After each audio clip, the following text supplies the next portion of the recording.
আসসালামু আলাইকুম। পোলাও তো আমরা সবাই রান্না করতে পারি, কিন্তু পারফেক্ট এবং ঝরঝরে পোলাও কয়জন রান্না করতে পারি?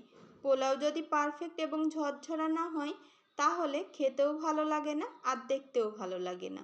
কিভাবে পোলাও রান্না করলে পারফেক্ট এবং ঝরঝরা হবে, সেই রেসিপিটাই আজকে শেয়ার করব। প্যানে নিয়ে নিয়েছি পরিমাণ মতো সয়াবিন তেল। তেলটা গরম হয়ে আসলে দিয়ে দিব 2টা সাদা এলাচ, 4টা লবঙ্গ, 2টা দারচিনি আর 2টা তেজপাতা। এগুলো তেলের সাথে একটু ভালো মতো ভেজে নিলাম।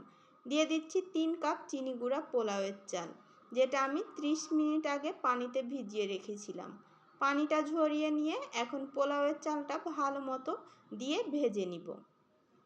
পোলাওয়ের চালটা যখন কালারটা চেঞ্জ হয়ে আসবে আর পোলাওয়ের চালটা ঝরঝরা হয়ে যাবে, তখন দিয়ে দিব 5.5 কাপ পানি। আমি এখানে 3 কাপ পানি আর 2.5 কাপ দুধ ইউজ করছি। দুধটা অপশনাল, আপনারা চাইলে পানিটা দিতে পারেন। তবে দুধটা দিলে পোলাওয়ের চালটা বেশি ধবধবা হবে এবং দেখতেও সুন্দর লাগবে। দিয়ে দিলাম হাফ চা চামচ জিরা গুঁড়া, দিয়ে দিচ্ছি 25 থেকে 30টা কিশমিশ, দিয়ে দিচ্ছি হাফ চা চামচ আদা রসুন বাটা, দিয়ে দিব 4 থেকে 5টা কাঁচামরিচ, দিয়ে দিচ্ছি পরিমাণ মতো লবণ।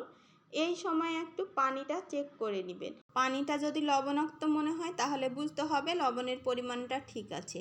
ঢাকনা দিয়ে ঢেকে মিডিয়াম আঁচে পানিটা শুকিয়ে আসা পর্যন্ত অপেক্ষা করব।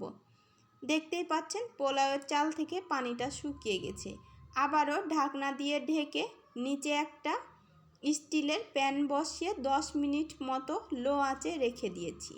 10 মিনিট পরে আবার ঢাকনাটা উঠিয়ে নিয়েছি। দেখতেই পাচ্ছেন আজকের এই পোলাও রান্নাটা কতটা ঝরঝরা এবং কতটা পারফেক্ট হয়েছে। আপনারাও যদি এই রেসিপিতে এভাবে পোলাও রান্না করেন, তাহলে দেখবেন আপনাদের পোলাওটা ঠিক এরকম ঝরঝরা এবং এরকম পারফেক্ট হবে। সার্ভ করার আগে দিয়ে দিব পেঁয়াজ বেরেস্তা। পেঁয়াজ বেরেস্তাটা দিলে কিন্তু পোলাওটা খেতে বেশি ভালো লাগে। পেঁয়াজ বেরেস্তা দিয়ে এখন মিক্স করে নিচ্ছি। মিক্স করে নিয়ে এটা সার্ভ করে নিব। একবার হলেও আমার এই রেসিপিতে পোলাওটা তৈরি করে দেখবেন, একবারে পারফেক্ট এবং ঝরঝরা হবে। আশা করছি আজকের রেসিপিটা আপনাদের ভালো লেগেছে। তবে আমি আজকের এই পোলাওটা মুরগির মাংসের সাথে সার্ভ করেছি। আপনারা চাইলে যে কোনো মাংসের সাথে সার্ভ করতে পারেন।